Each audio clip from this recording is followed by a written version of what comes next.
Hola, mi nombre es Estefanía Gemini, les doy la bienvenida. Vamos a estar haciendo en este video un poco de reparaciones y mantenimiento, algo sanitario, algunos tips de eléctrica que les pueden ser de utilidad. Bueno, vamos a ver ahora lo que son los componentes de un tablero eléctrico, generalmente que tenemos en nuestro domicilio. Un tablero eléctrico correctamente armado consta de llaves térmicas y llaves diferenciales. Vamos a ver qué es cada una de estas llaves, para qué sirve y cómo chequear que estén funcionando de forma correcta.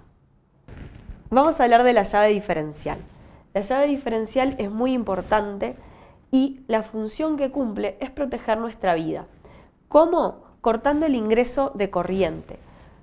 Cuando corta la llave diferencial, como bien dice el nombre, cuando encuentra una diferencia entre la corriente que ingresa a la que retorna dentro del esquema o el circuito eléctrico. Y esto pasa cuando, por ejemplo, una persona toca un toma y ahí provoca una fuga o un electrodoméstico que le provoca una descarga. La llave diferencial es muy importante chequearla, chequear que esté funcionando correctamente, ya que, como mencionamos anteriormente, es muy importante su funcionamiento.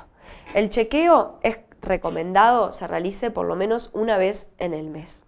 ¿Cómo se realiza el chequeo? La llave diferencial, al contrario de las llaves térmicas, tiene un botón de tester, que en este caso, en este ejemplo que estamos viendo, lo tiene acá, puede ser más chiquito, siempre está, o prácticamente siempre, al lado del interruptor.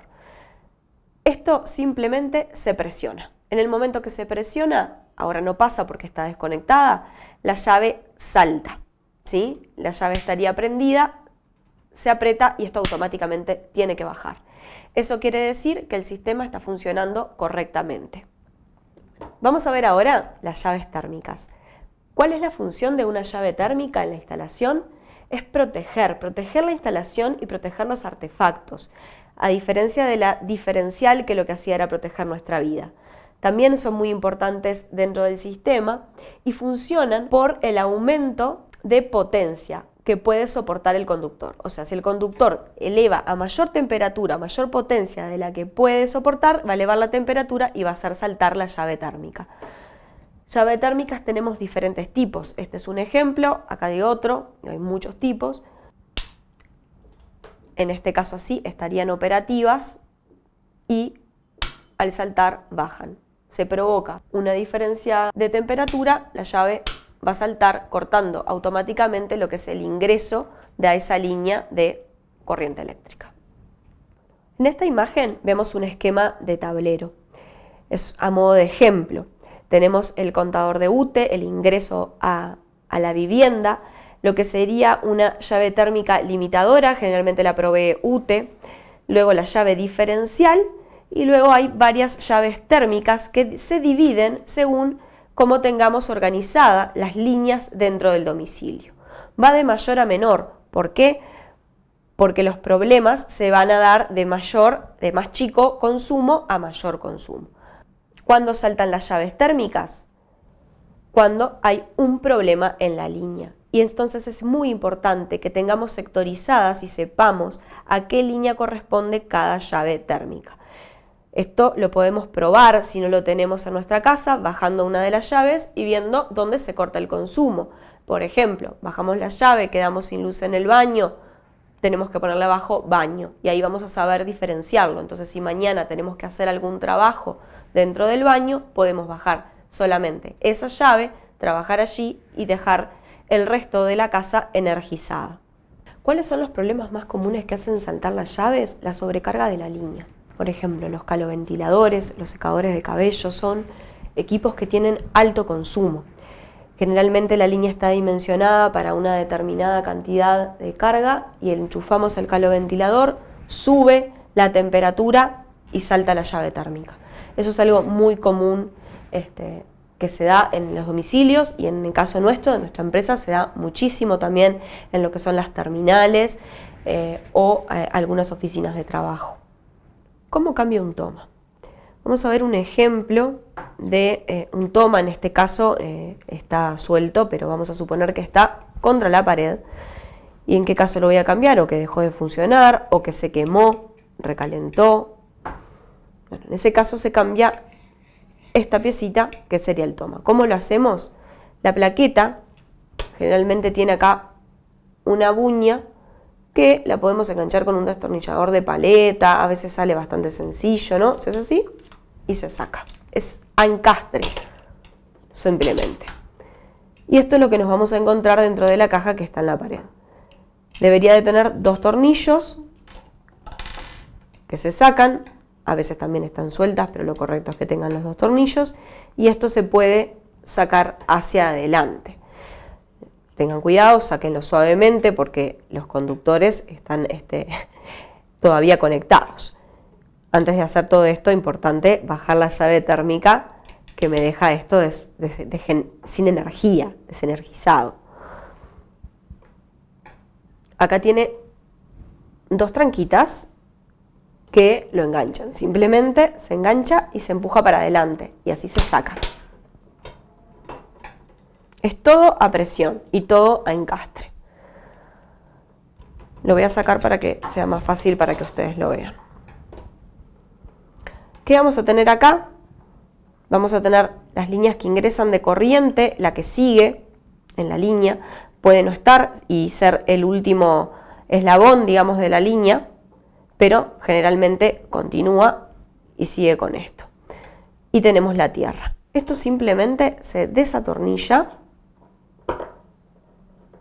y se saca.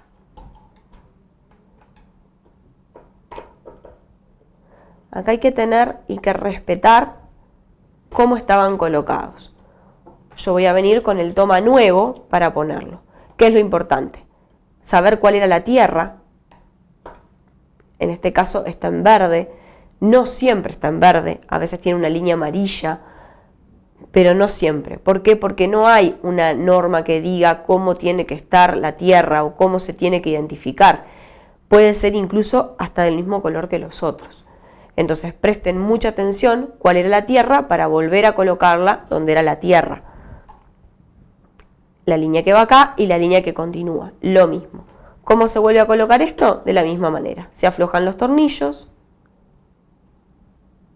se reacomodan los hilitos para que no se salgan y esto se encastra. Se encastra, luego se presiona. Tiene que estar bien presionado para que no quede con movimiento y luego nos recaliente el conductor.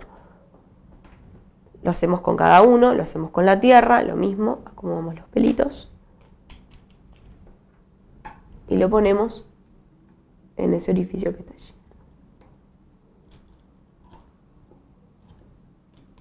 Vamos a ver ahora cómo cambiar una ficha macho en este caso, ¿sí? Vamos a sacar el tornillo. Generalmente es con tornillo, puede ser de encastre también, algunas son de encastre. Y esto es lo que nos encontramos adentro de la ficha. ¿Ah? Como hablábamos anteriormente.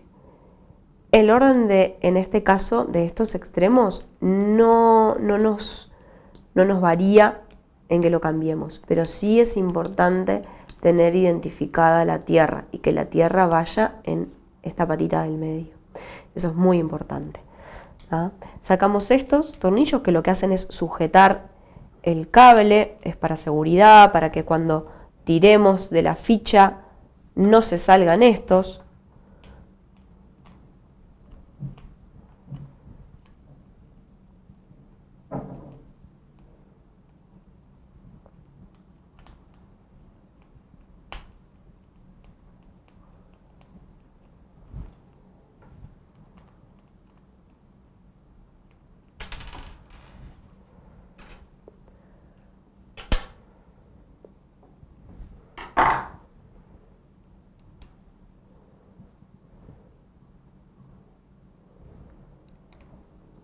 Tornillitos chiquitos, simplemente con aflojarlos que pueda salir el conductor ya estaría.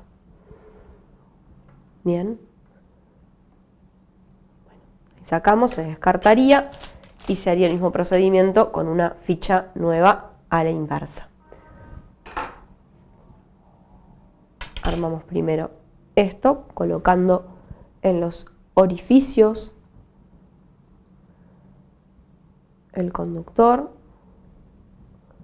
colocamos y apretamos.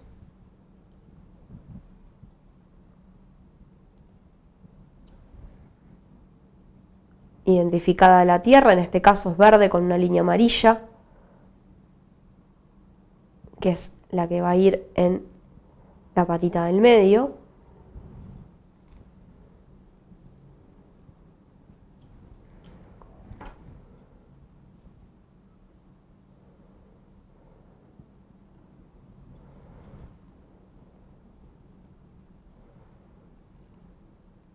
Apretamos.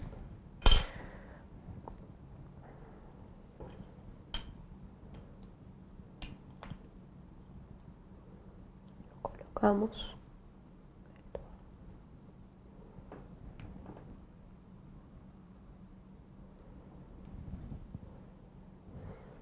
Ponemos el seguro.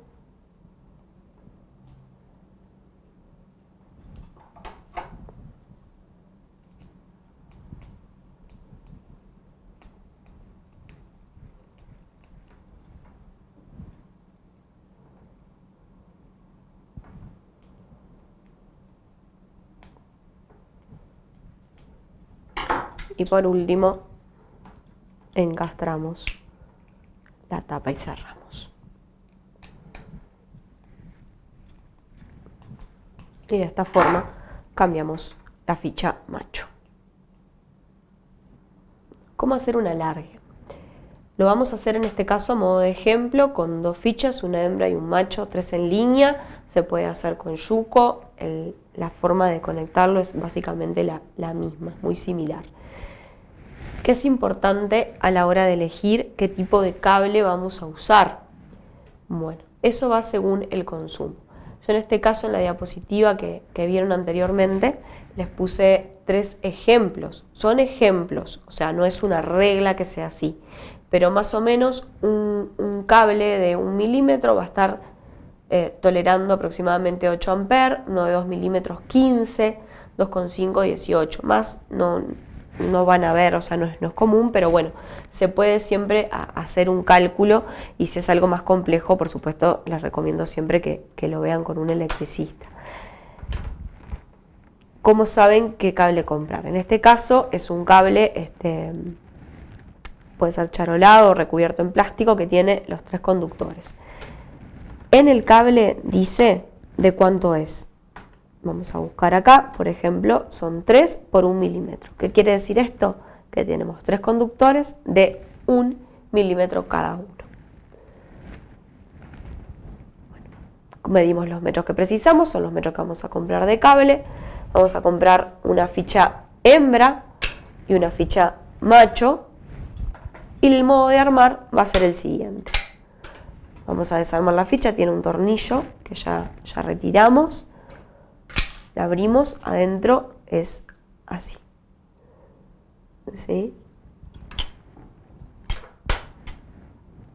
Pelamos los cables, sacamos lo que es el recubrimiento de goma, más o menos el largo tiene que dar para conectarlo y que no nos queden cables para afuera, ¿no?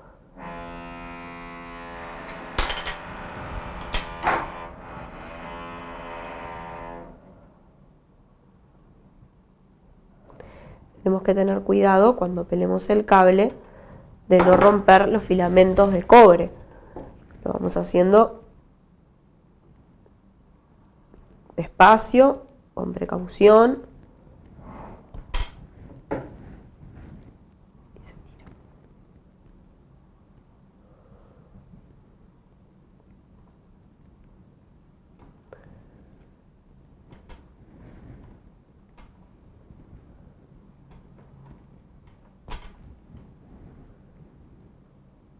Lo hacemos con cada uno de los conductores y primero lo hicimos con el de goma que los recubre.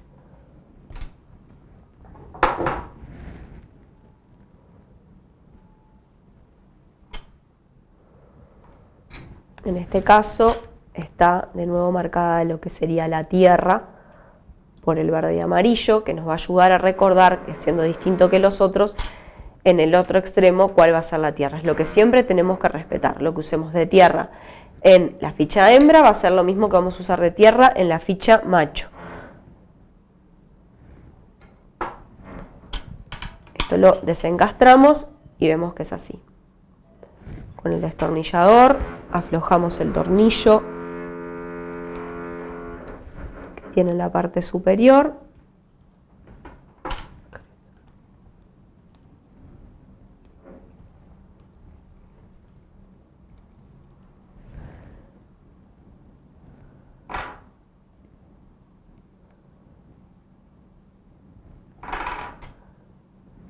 Y lo ponemos en uno de estos orificios para luego presionar el tornillo. Eso lo vamos a hacer con cada uno de nuestros cables. Luego que tenemos esto armado, se coloca en la ficha, se presiona la parte que asegura el correcto tirado de los cables. Acá tenemos sueltos, pero porque no los pusimos, estos tendrían que estar aquí colocados. Y ahí le ponemos lo que es la tapa y se atornilla. Quedaría pronta la parte de la ficha hembra. Para armar el macho es como lo hicimos en el cambio de ficha en la diapositiva anterior. Respetamos la tierra al medio para que con la hembra queden iguales y no provoquemos un corto. Y luego es indistinto los otros dos si los ponemos en un extremo o el otro. Se cierra y de esa forma tenemos armado un alargue. Vamos a ver ahora el caso de cambiar una portátil. Las portátiles generalmente se desenroscan y si retiramos hacia atrás nos vamos a encontrar con esto. Es bien sencillo. Tiene dos tornillos chiquitos que se desenroscan y de esa forma liberamos los conductores. Ponemos el conductor y simplemente se saca. Para ponerlo nuevo hacemos la operación inversa. Uno nuevo, atornillamos acá y luego que atornillamos vamos a cerrar. ¿Qué nos puede pasar con una portátil? ¿Qué nos puede pasar con una portátil que no esté cómoda para trabajar en la altura o que los cables que nos vienen del techo sean muy cortitos? Entonces para ese caso lo que podemos usar es un dado que sirven para empalmar los conductores. Se venden en regletas, nosotros cortamos dos, lo cortas con una trincheta, se corta ahí en la parte plástica, los podemos utilizar separados, yo lo voy a usar dos por un tema de comodidad. Y bueno, tenemos los cables que vienen del techo, digamos, de la conexión del cielo raso. Y lo mismo con un destornillador, aflojamos.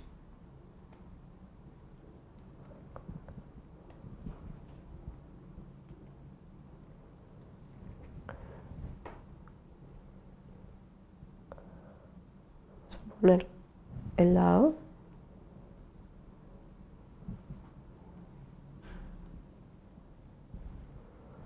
Y lo hacemos del otro lado.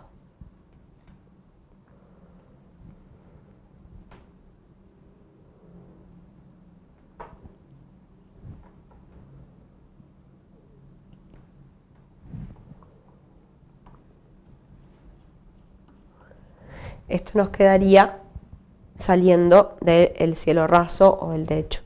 Y acá tendríamos que conectar lo que vendría con la portátil, que se desconectan estos dos tornillitos y de la misma manera se ponen y se apretan. Esto luego se mete hacia adentro de la caja para que no se vea y nos quedaría la portátil colgada. Bueno, ahora vamos a dar algún tip referente a la sanitaria.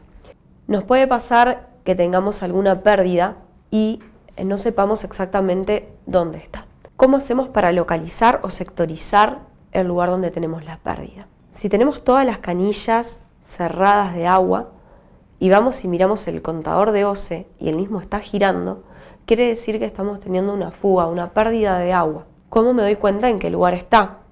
Hay llaves intermedias, además de la llave general, o debería de haberlas. En ese caso, cierro las llaves que sectorizan. Por ejemplo, debería de haber una en el baño, esa se cierra, y debería haber una en la cocina, esa se cierra.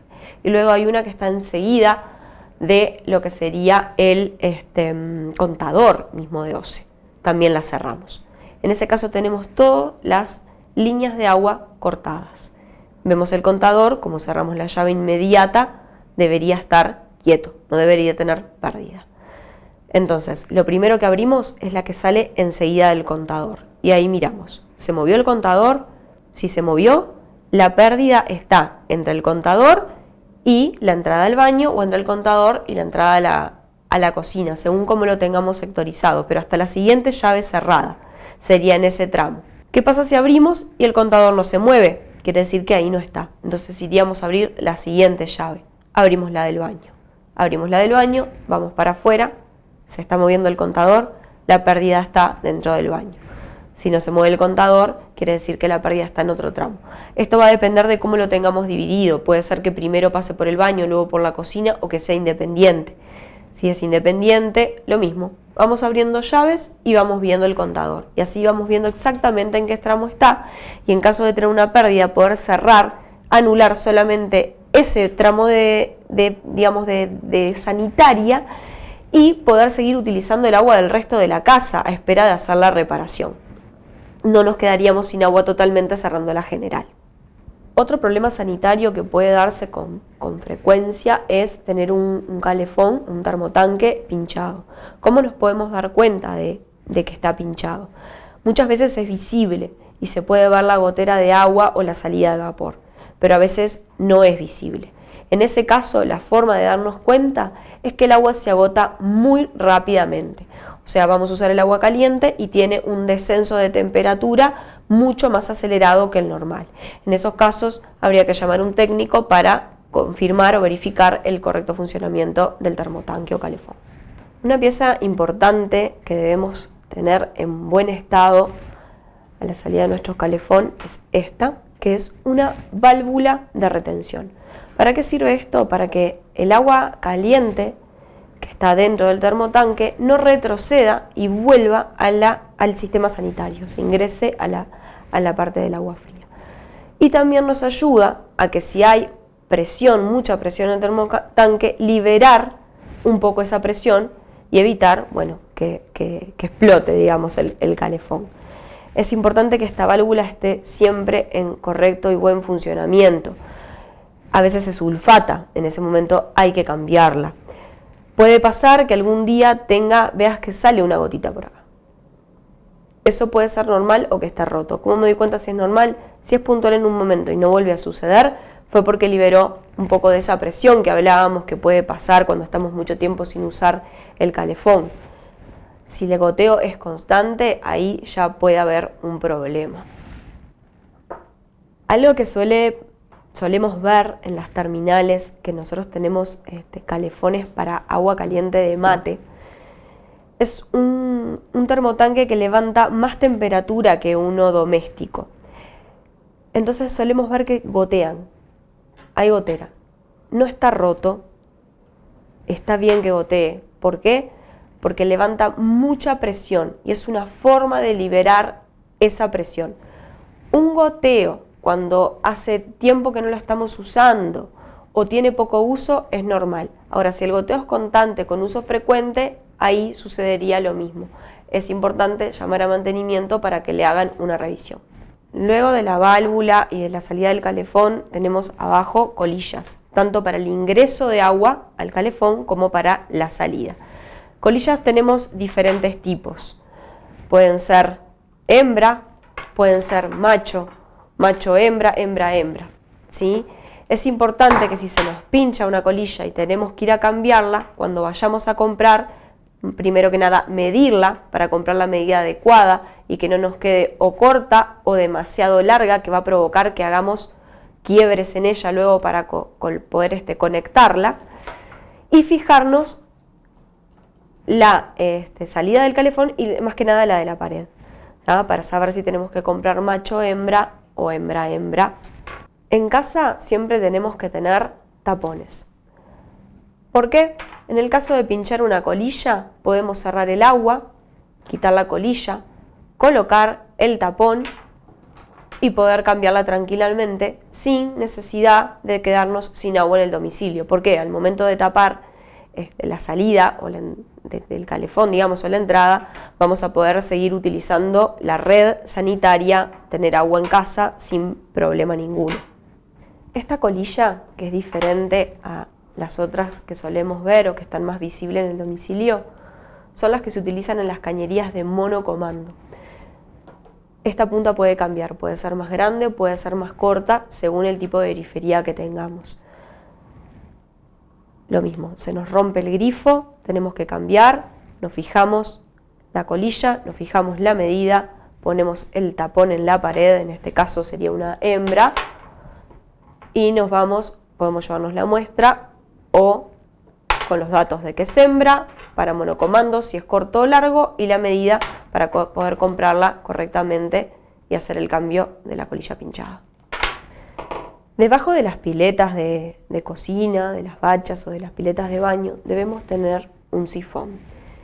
¿Qué es lo que impide el sifón? Que los olores del sistema sanitario retornen y salgan por las válvulas de las piletas y tengamos olor en el ambiente.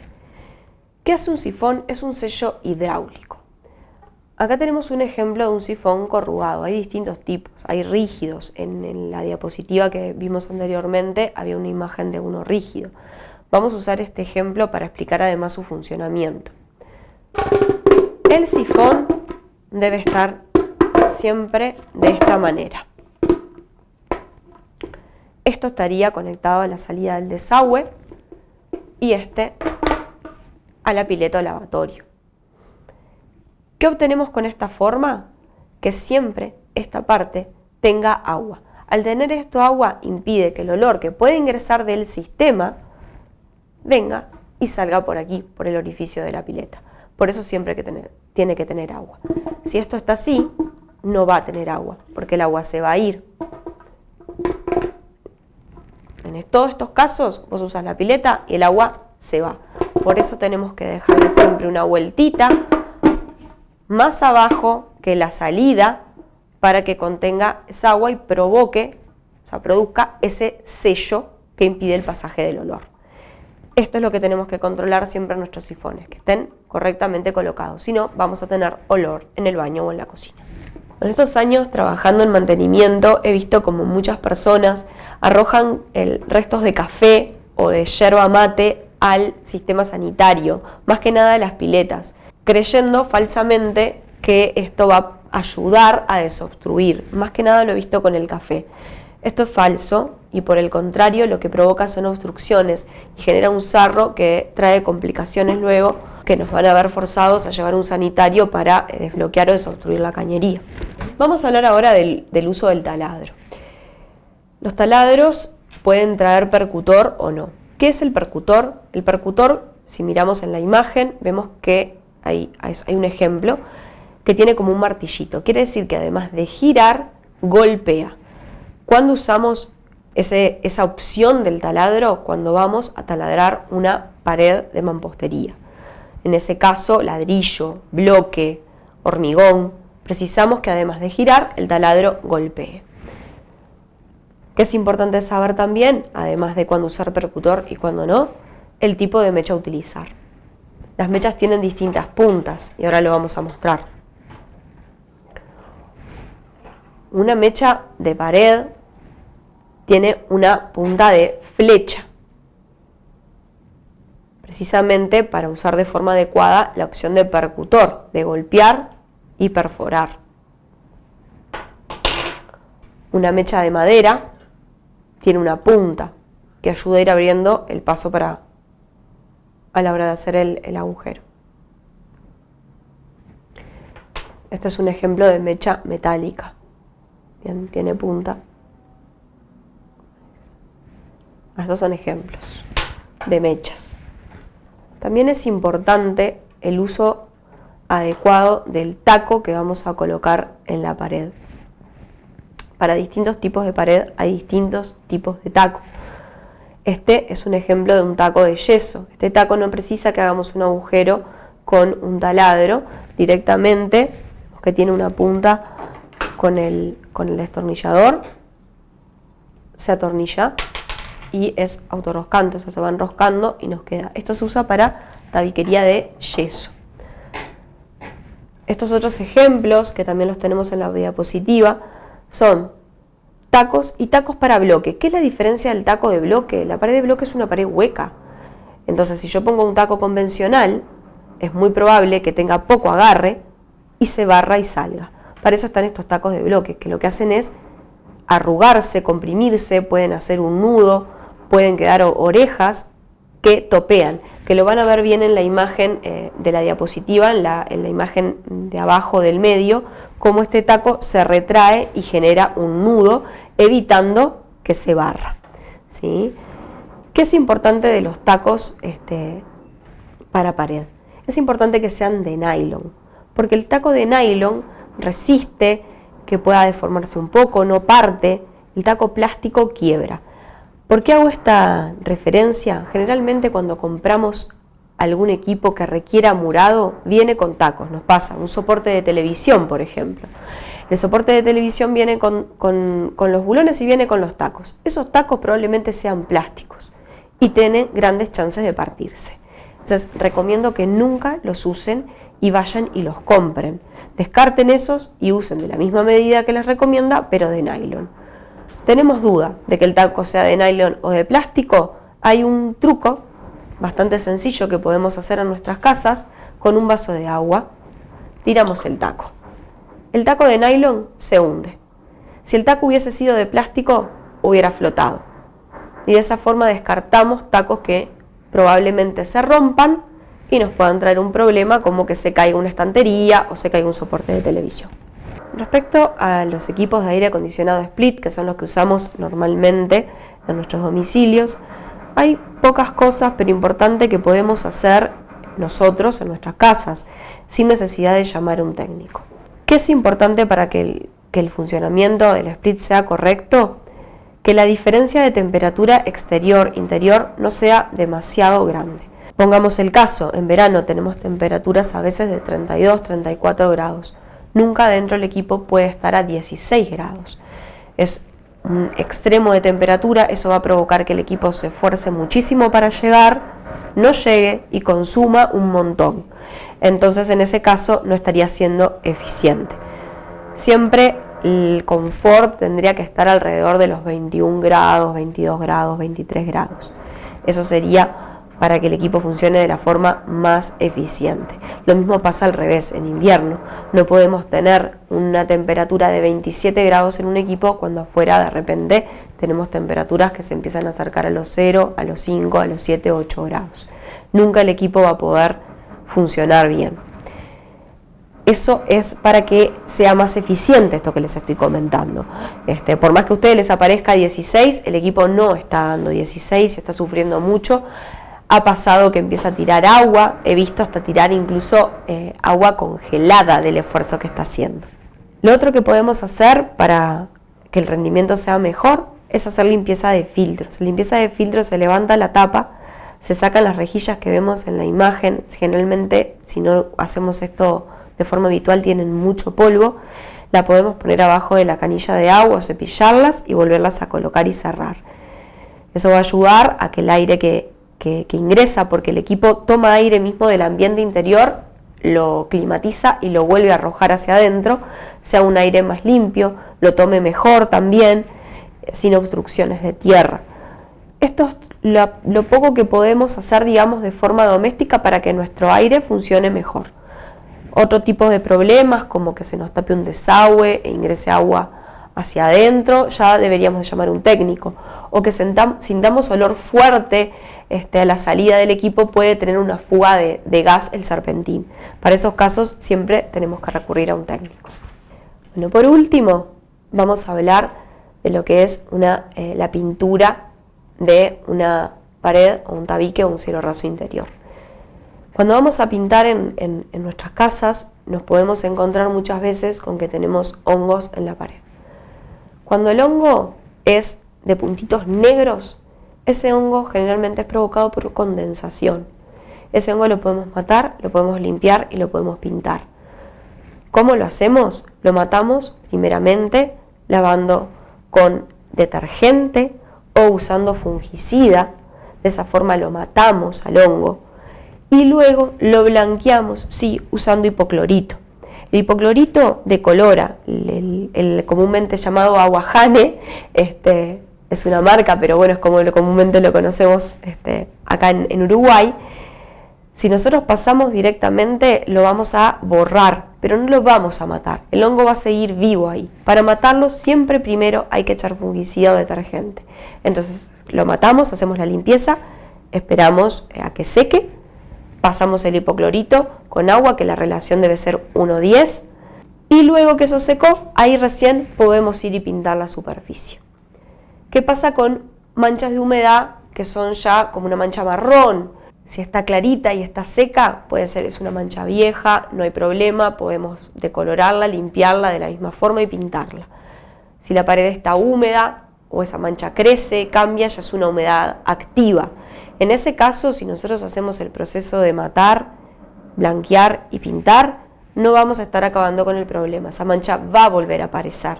Ahí habría que consultar a un técnico para ver de dónde proviene y poder solucionar ese problema de humedad antes de invertir en lo que sería pintar interiormente y que nos vuelva a aparecer.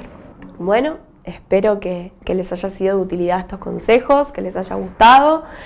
Para mí ha sido un placer y bueno, espero vernos pronto fuera de este medio, también en vivo. Esta charla la hemos hecho en otras ocasiones con talleres que han estado muy buenos con intercambio. Bueno, ahora por la pandemia, por este medio, que también vamos a llegar a más gente, pero bueno, le saco un poco lo personal, que también es lindo. Espero nos reencontremos pronto. Saludo a todos, gracias.